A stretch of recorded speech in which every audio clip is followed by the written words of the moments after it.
মুখ্যমন্ত্রী প্রায় সময় দাবি করে থাকেন বর্তমান সরকারের সময় স্বচ্ছ নিয়োগ নীতির মাধ্যমে সরকারি চাকরি প্রদান করা হচ্ছে, এতে যোগ্য ব্যক্তিরা চাকরি পাচ্ছে। পূর্বতন সরকারের সময় পার্টি অফিস থেকে চাকরির অফার প্রদান করা হতো।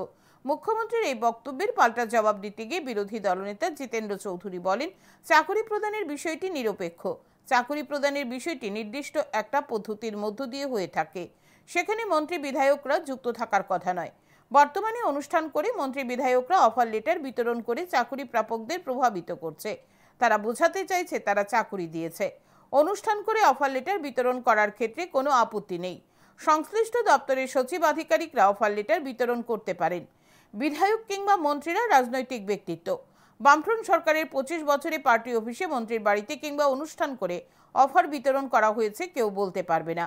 বামফ্রন্ট সরকারের সময় স্বচ্ছ প্রক্রিয়ার মাধ্যমে ইন্টারভিউ হয়েছে এবং চাকরির অফার পোস্ট অফিসের মাধ্যমে চাকরি প্রাপকদের হাতে পৌঁছে গেছে।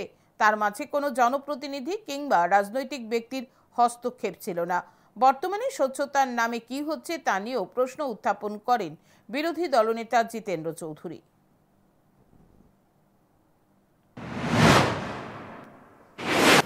যদি চাকরি প্রদানের প্রক্রিয়াটা সম্পূর্ণ নিরপেক্ষ,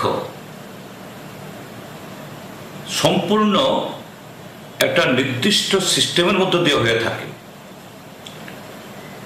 সেই সিস্টেমে তো মন্ত্রী বিধায়ক যুক্ত থাকার কথা না।